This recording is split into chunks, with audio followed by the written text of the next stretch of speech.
Kiranya siapkan hati kami agar bisa menjadi tanah yang gembur bagi benih firman-Mu bertumbuh dan berbuah banyak. Kuasai bibir hamba Tuhan, pikiran perasaan hamba. Kiranya apapun yang Hamba berkatakan adalah daripada-Mu. Terima kasih Tuhan, dalam nama Tuhan Yesus kita semua yang siap mendengarkan firman Tuhan kita katakan amin. Shalom. Biasa. Ya, mungkin ini pertama kalinya saya ke daerah Kedong ya. Baru juga baru pertama kali. Ya, jadi saya akan memperkenalkan diri. Nama lengkap saya Pendeta Agustinus Ferry Sutanto Panjang. Ya. Kalau di komunitas saya dipanggilnya Brother Ferry. Saya ada di komunitas yang namanya Komunitas Pria Sejati. Ada di CMN Indonesia. Saya kenal Bro Cornelius ini dari komunitas ini. Tadinya di sosial media. Ya, memang sosial media ini mendekatkan yang jauh. Nah, gitu ya. Jadi luar biasa. Dan saya asalnya dari Bandung. Nah, kami tim dari Bandung dari kemarin sampai di sini kami bertujuh. Nah, yang lain lagi ke gereja yang lain. Nah, saya datang ke sini dengan Pak Alex Ambubola. Ya, yang hamba Tuhan yang luar biasa juga. Dan kami di sini akan berusaha bagaimana hari ini lewat kesaksian dan firman Tuhan bisa membangun iman kita. Ya, saya anaknya 3, istri 1, jangan dibalik. Ya, kalau dibalik masih pria Sotoleo namanya ya. Iya. Jadi memang di Bandung ini kami fokusnya pelayanan-pelayanan, banyakkan pelayanan penjara, pelayanan orang yang terbuang, yang pinggir jalan, yang sakit, itu fokus pelayanan kami. Nah, karena memang saya sendiri dulu darinya pria Sotoleo. Nah, gitu ya. Nanti saya cerita. Ya. Jadi hari ini saya ingin membawakan satu tema tentang anak terang yang palsu. Nah, kenapa begitu? Karena banyak sekarang orang-orang Kristen yang mengaku sebagai anak-anak Tuhan, ternyata banyak yang tidak dikenal Tuhan sendiri, bahkan setan pun tidak mengenalnya. Nah, gitu ya. Nah, jadi jangankan manusia gitu ya, setan pun gak kenal. Cuma ngaku-ngaku aja ya, ngakunya KW1, KW2 gitu ya. Sekarang sering ya kalau kita beli barang belanja online banyak yang KW ya, nggak asli. Nah, hari ini saya ingin bagaimana kita memeriksa diri kita. Kita ini Kristen yang normal apa yang abnormal. Nah, gitu ya. Banyak sekali ternyata sekarang yang abnormal, yang masih merasa anak Tuhan. Tetapi ketika diperiksa, kok kayaknya saya anak hantu ya, gitu ya. Tapi di sini nggak ada, ya di sini nggak ada, di luar sana. Nah, dulu saya juga begitu, gitu ya. Jadi saya juga dari keluarga saya, keluarga besar saya Katolik. Di keluarga saya ada 2 suster, bahkan, gitu ya.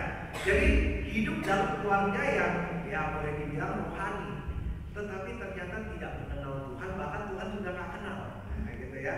Bahkan nanti saya cerita bagaimana hidup saya. Banyakkan di Kelenteng.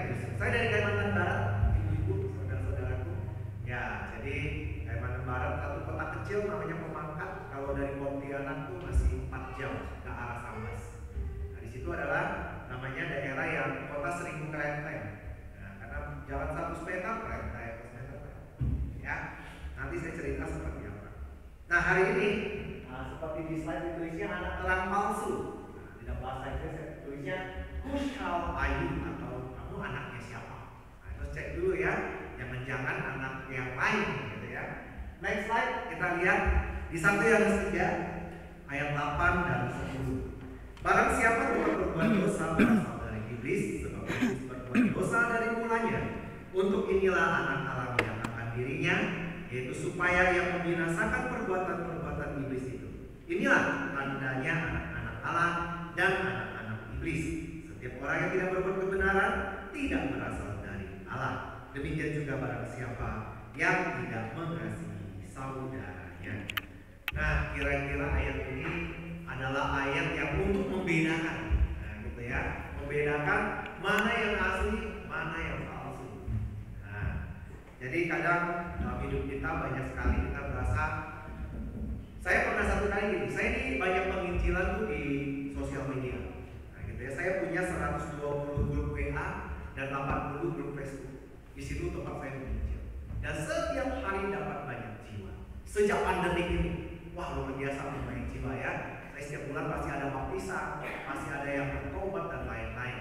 Nah, saya pernah baca satu tagline di sosial media, di Facebook, dari komunitas agama lain gitu ya. Mereka tulisnya begini, Anda mengajarkan kasih, kami pelaku kasih. Waktu itu saya berasa tertampar sekali.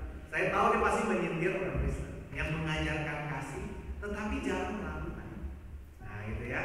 Nah oleh sebab itu saya akhirnya banyak fokus pada pemerintah dalam hal melakukan kasih.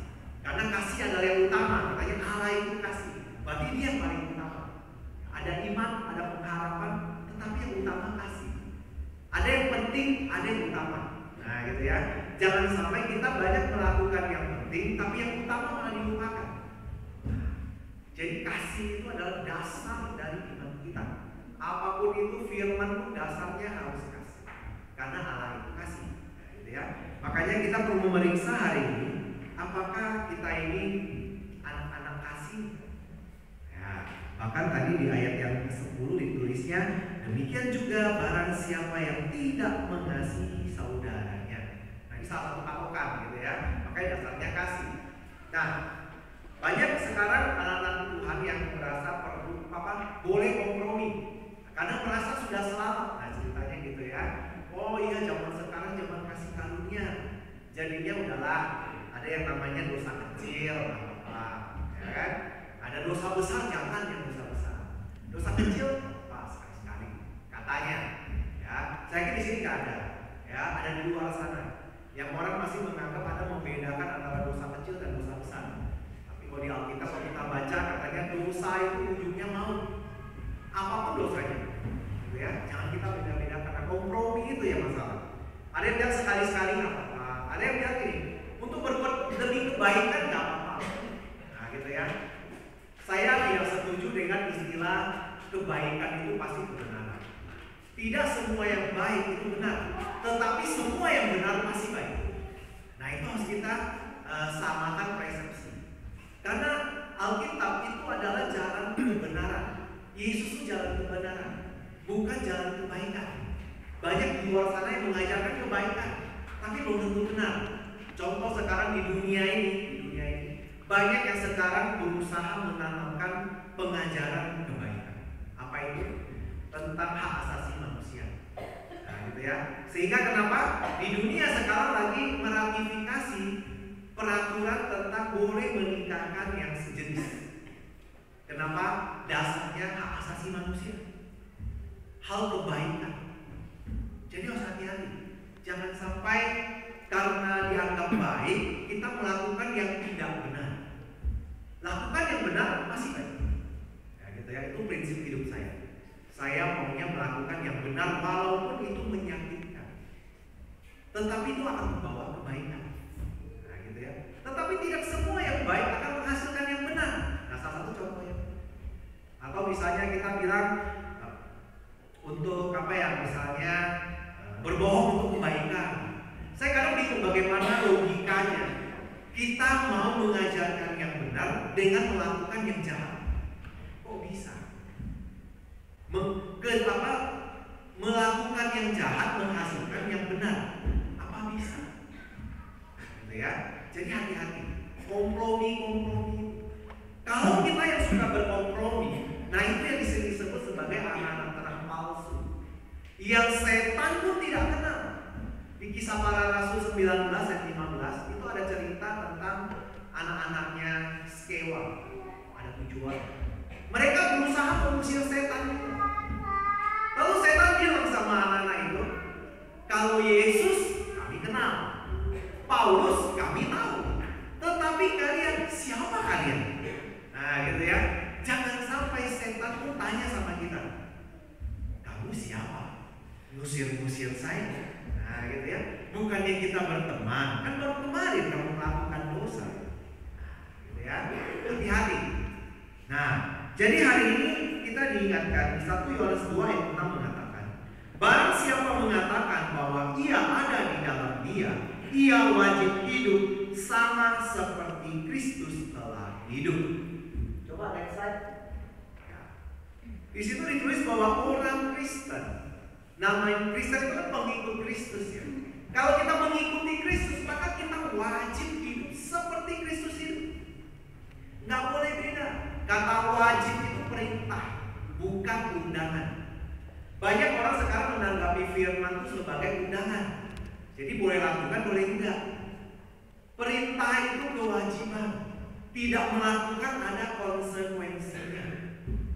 Jadi kita harus tanamkan firman itu adalah kewajiban, bukan undangan ke pesta pernikahan. Kalau undangan mau datang boleh, enggak apa-apa. Tetapi harus seperti prajurit. Komandan bilang ayah, nggak bisa B, atau nanti dulu ya, nggak bisa. Harus dilakukan. Kata wajib itu 1 Yohanes 4:6. Saya suka ya. Jadi ada satu ayat juga yang mengatakan kalau ayat keselamatan, saya suka pakai ayat Yohanes 3:36. Katanya begini, barang siapa yang percaya pada anak, dia akan diselamatkan.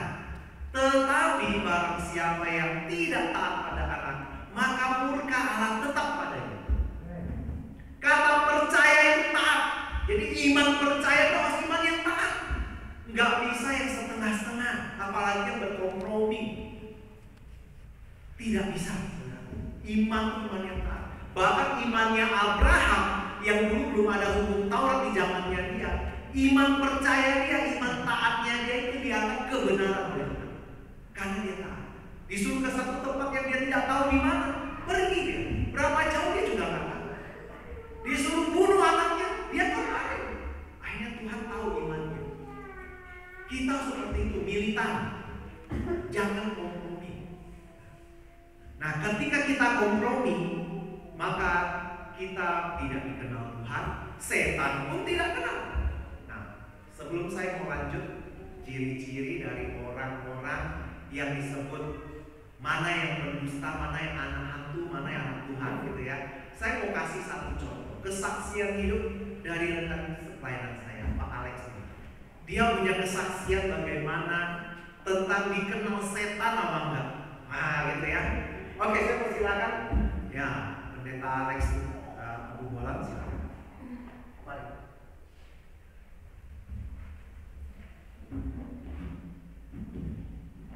Shalom.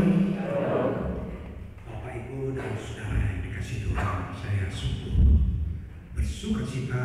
Saya tidak menduga dan tidak pernah merancang bahwa saya bisa beribadah bersama dengan saudara-saudara kekasih semua di tempat ini. Bisa kita bersama-sama rindu bertemu dengan Allah dan mencium tangannya. Ini yang kita lakukan sekarang. Kenapa kita bisa begini? Karena roh kita adalah sama. Roh Kudus, roh kita sama. Roh saudara, roh saya sama. Kalau beda rohnya pasti tidak mau ke sini. Amin. Ya, saudara-saudara, itulah tadi sudah dijelaskan. Saya tidak menjelaskan ke sana, tapi ingin saya menggarisbawahi bahwa kalau kita dikenal Tuhan, setan pun juga mengenalnya. Ya, kita sering merasa mengenal Tuhan. Nanti banyak orang memanggil-manggil namaku Tuhan, Tuhan, begitu ya. Tuhan, Tuhan, aku sudah mengusir setan, aku sudah menyembuhkan orang sakit, aku sudah menghidupkan orang mati. Tetapi apa dijawab Yesus? Aku tidak mengenalmu. Nyala kamu, hai pembuat dosa saja, pembuat kejahatan. Nyala. Tuhan tidak mengenali kita. Saudara-saudara, kita ingin mengingatkan di dalam saksian ini bahwa bukan hanya kita yang mengenali, tetapi Tuhan juga harus mengenali kita. Amin. Ini kita pegang betul ya. Dan sebagai firman yang mendasari, nanti saya cerita bagaimana kejadian itu di Mazmur 50 ayat 14 saya baca, saya langsung bawa Alkitab tadi supaya saya jangan ngarang sendiri. Jadi firman Tuhan jangan ngarang sendiri. Ada itu di sini. Mazmur 50 ayat 14. Ayat 15 maksud saya.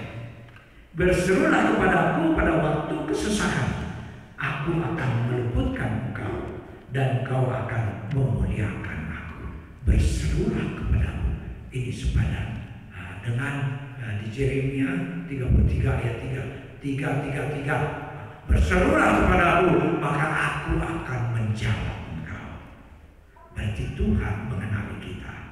Kita dikenali kalau kita darah Yesus ada pada kita, maka Roh Kudus ada pada kita, maka kita pun akan dikenali oleh Yesus. Saudara-saudara, ini yang ingin saya mensaksikan kepada saudara-saudara apa yang saya alami pada waktu ada kejadian ini di Banyuwangi ya.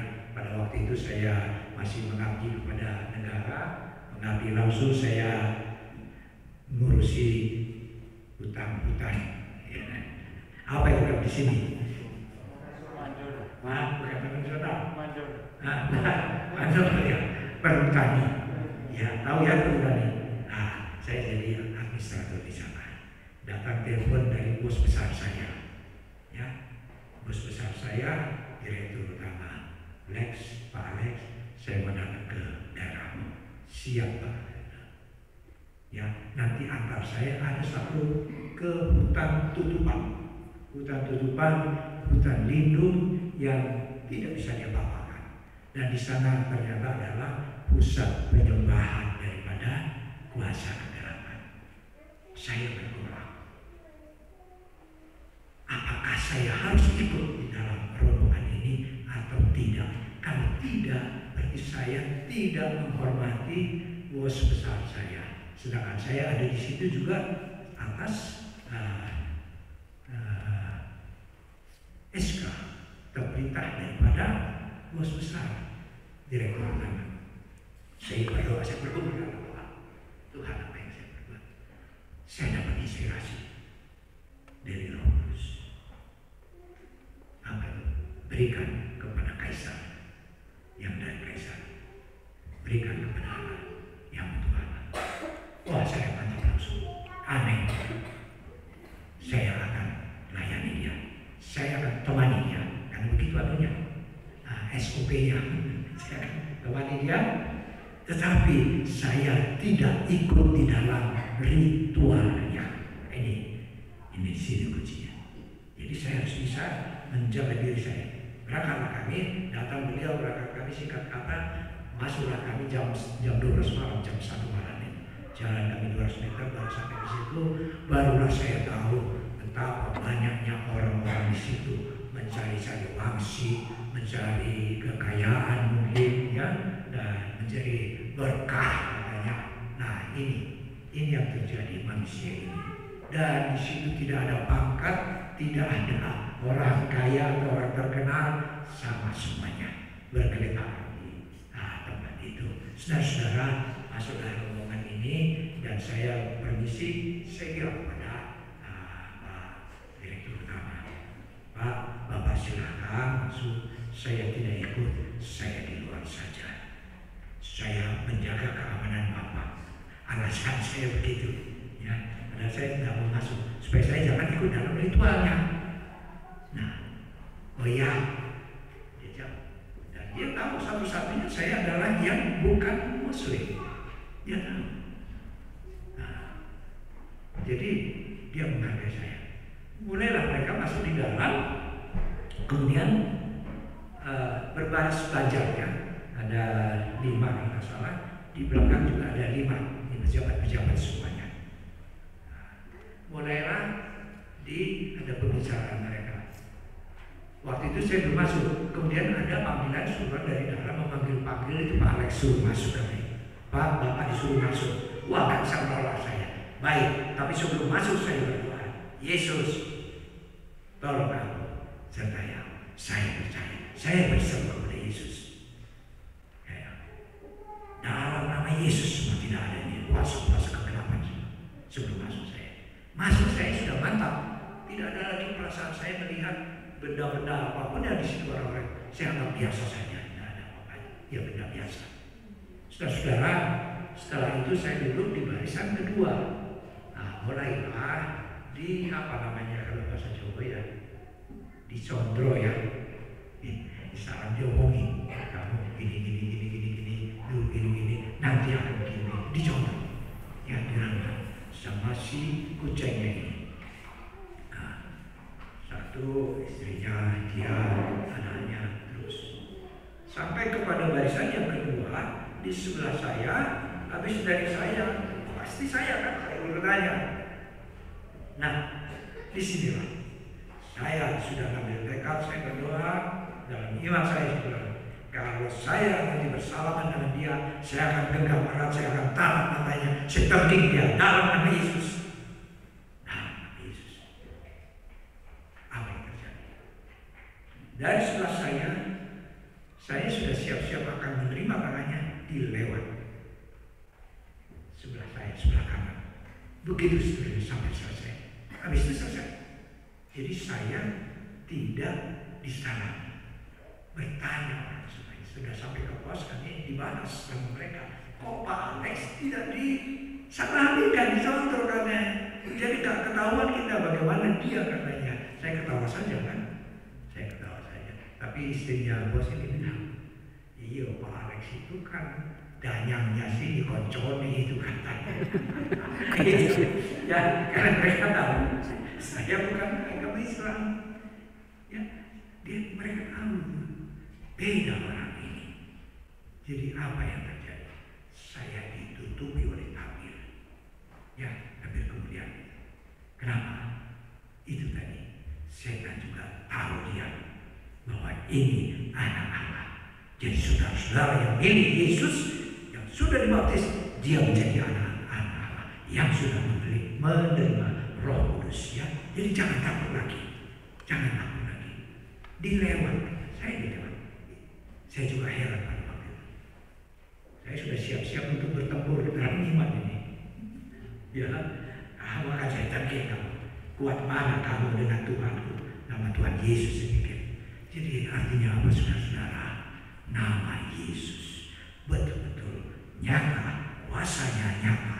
Jadi iman kita itu nyata, bukan teori, bukan filsafat. Kalau kita dikenali betul milik Yesus, maka Yesus juga ada pada kita. Kuasa Yesus ada pada kita. Kuasa kegelapan tidak bisa datang kepada kita. Itu yang saya saksikan. Konon katanya bahwa tempat itu, gua itu adalah tempat yang terkenal. Disitulah pusat kerajaan kegelapan, Nyi Roro Kidul. Nah, di situ saya tahu juga bahwa Nyi Roro Kidul itu bukan perempuan. Kayaknya digambarkan perempuan cantik, ya baju hijau. Ternyata bukan laki-laki. Itu tapi cerita mereka, saya nggak melihat sendiri. Ya, nah ini saudara-saudara bahwa nama Yesus, nama di atas segala nama, ya hanya satu nama. Nama Trinitas, nama Yesus itu adalah nama Yesus. Itu nama yang berkuasa, yang nama di atas nama. Dan itu nyata, kuasanya tidak teori, tidak filsafat. Ya.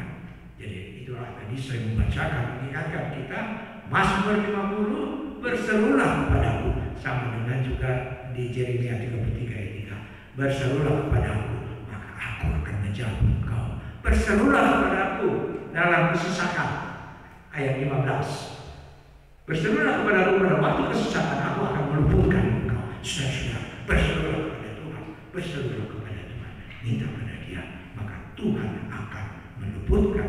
Ya, Tuhan akan menjawab semua seruan kita. Terima kasih, saudara. Saya keluarga anak tadi waktu mulai dari pujian.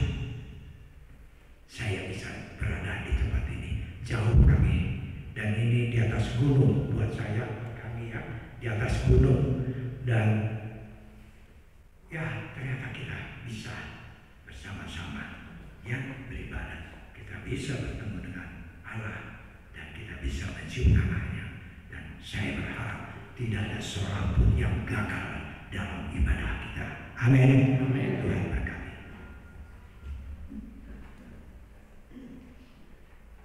Ya, luar biasa ya. Nah, jadi di sini bisa lihat mana yang KW, mana yang asli. Nah, kayak gini yang asli. Karena di sana udah pusatnya penyembahan berhala, dan dia tahu ini siapa, makanya nggak berani dia Pak. Mungkin yang roh ada padanya juga udah bilang jangan dipegang itu, nanti dipegang hilang nanti saya, gitu kan. Nah, jadi bagaimana kita harus dikenal? Jangan sampai manusia aja tahu, manusia juga tahu Pak Alex ini anak Tuhan gitu ya. Nah, jangan sampai nanti orang dunia nggak bisa membedakan kita. Ini kayaknya sih katanya orang Kristen, tapi kok sama kayak saya ya? Nah, makanya kita perlu tahu ciri-cirinya ya. Kita lihat sudah ditampilkan, yang pertama adalah ciri yang palsu nih, yang KW gitu ya. Itu dia tidak melakukan kebenaran dan tidak mengasihi. Kita lihat di 1 Yohanes 3 ayat 10. Inilah tanda anak-anak Allah dan anak iblis. Setiap orang yang tidak berbuat kebenaran tidak berasal dari Allah. Demikian juga barang siapa tidak mengasihi saudaranya. Nah, ini ada terutama tentang mengasihi. Kita sekarang tahu ya, pandemik itu yang paling takutkan itu adalah virus corona yang bisa membunuh tubuh. Ya, banyak orang mati selama hampir 2 tahun ini ya. Dan kita kadang setiap hari kayak saya yang penginjilan sosial media, baru tahu kayaknya baru kemarin dia balas WA gitu ya, tiba-tiba besok dia meninggal. Bagi saya setiap hari orang meninggal itu udah hal yang biasa. Dan setiap hari masih ada yang meninggal. Ketika pandemi lagi puncak-puncaknya, di Bandung kami bahkan merah dan benar-benar nggak ada rumah sakit yang bisa dimasukin. Gitu. Dan saya kena di awal-awal waktu kita masih belum terlalu tahu pandemi itu apa. Karena pelayanan ke Pelabuhan Ratu bersama 3 hamba Tuhan lain, kami berempat semua kena masuk rumah sakit. Nah, ini satu hal tentang mengasihi. Jadi sekarang iblis ini ya lagi rajin menanamkan virus yang paling berbahaya. Bukan corona, nah, corona aja bunuh tubuh aja. Tapi ditanamkan virus yang bisa bunuh tubuh dan jiwa. Itu bahaya. Apa itu virusnya? Kebencian. Kalau virus kebencian masih ada di anak-anak Tuhan, nah gitu ya. Setan gak mau ganggu-ganggu. Udah lu ke gerejanya setiap minggu gak apa-apa. Sering komsel gak apa-apa. Sering doa gak apa-apa. Jadi WL gak apa-apa. Yang penting yang satu itu jangan hilang. Tanamkan di situ. Saya berani ngomong begitu kenapa? Saya waktu saya kena COVID saya udah kenal Tuhan.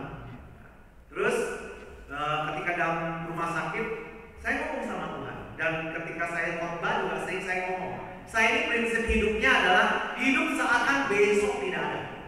Jadi hari ini saya siap. Nah gitu ya. Saya anggapnya besok nih hari kematian saya. Nah itu cara hidup saya. Gitu ya. Ketika masuk rumah sakit saya ngomong sama Tuhan. Saya bilang Tuhan saya sudah siap. Karena saya bingung nih COVID ini apaan sih. Dan dokter juga nggak tahu mau bagaimana. Kita yang masuknya di ruang isolasi gitu aja. Dan itu semua yang namanya kami semua pakai baju astronot gitu kan. Ternyata waktu saya ngomong begitu, Tuhan ngomong, saya dengar sekali Tuhan ngomong gini, kamu belum siap Ferry. Loh, saya kaget loh, kenapa? Tiba-tiba saya dikasih lihat, itu wajah kakak saya nomor 2. Ini kakak yang paling saya sebel. Kenal saya 15 saudara, saya anak ke-15. Nah gitu ya, bayangin ya. Itu orang-orang dulu hebat memang ya.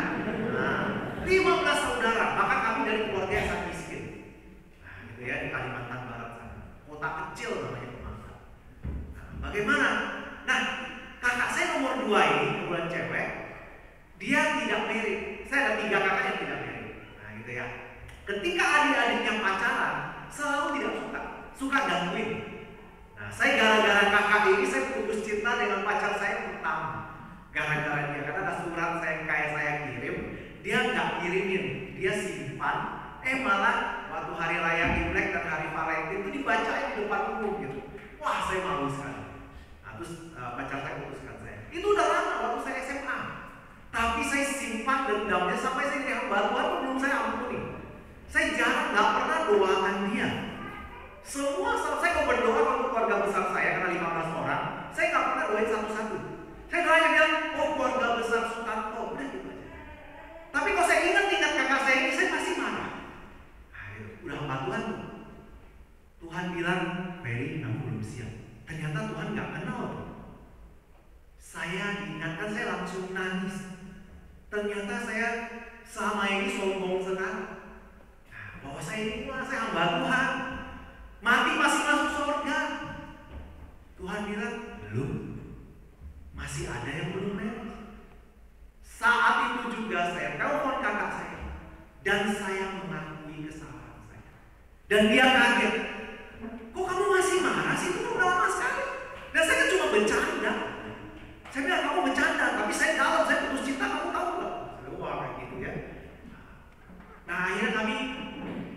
saling mengakui kesalahan dan saling mendoakan. Supaya apa? Supaya sembuh. Yakobus 5:16. Kita saling mengakui dosa kita dan saling mendoakan supaya sembuh. Banyak orang gak sembuh, sakit gak sembuh, berkat gak lancar. Kenapa? Penghalang. Salah satunya gak suka mengampuni. Dan iblis pelihara itu. Karena nanti kalau kita tidak ampuni, udah nanti curi teman saya. Dia gak takut Anda ke gereja rajin dari pagi sampai malam pun gak apa-apa. Tapi kalau kita pelihara satu kebencian saja, dalam Alkitab mengatakan barang siapa membenci saudaranya adalah seorang pembunuh manusia, dan tidak ada pembunuh manusia yang bisa masuk ke kekekalan. Itu firman-Nya jelas. Tapi ya kita kadang suka yang utama kita tidak lakukan. Kita hanya lakukan yang penting. Yang penting berdoa, yang penting ke gereja. Yang utama kasih tidak kita lakukan. Jadi saudaraku, hari ini kita diingatkan, mau jadi anak terang yang asli, jangan ada dendam. Bereskan. Ada masalah apapun, kalau masih ada itu susah dipulihkan. Harus temukan. Saya langsung bisa pulih dari COVID saya cepat ketika saya lakukan itu. Dan bahkan saya memenangkan 1 jiwa di ruang isolasi dari muslim. Ternyata pengalaman 28 terjadi. Allah turut bekerja dalam segala sesuatu untuk mendatangkan kebaikan bagi orang yang mengasihi Dia. Jadi apapun persoalan kita, kalau kita bereskan, ujungnya kebaikan pasti. Jangan takut, ya. Nah, makanya anak terang yang palsu, dia tidak bisa melakukan kebenaran. Yaitu salah satunya mengasihi. Itu yang KW, harus hati-hati. Nah, kemudian kita lihat apalagi yang menjadi ciri. Next slide. Ya, di situ ditulisnya tidak suka mengakui dosa dan minta ampun dan mengampuni. Nah, ini lengkap banget. Kita lihat di 1 Yohanes 1 ayat 8 sampai 9. Jika kita berkata bahwa kita tidak berdosa, maka kita menipu diri kita sendiri dan kebenaran tidak ada dalam kita. Jika kita mengaku dosa kita, maka Ia yang setia dan adil, sehingga Ia akan mengampuni segala dosa kita dan menyucikan kita dari segala kejahatan. Kalau di sini ada pengajaran-pengajaran yang bilang kita sudah ditebus Tuhan, nggak usah ngaku dosa. Di sini tulisnya apa? Kita disebutnya menipu diri sendiri, bahwa kalau kita nggak pernah berbuat dosa, nggak perlu lagi ngaku dosa.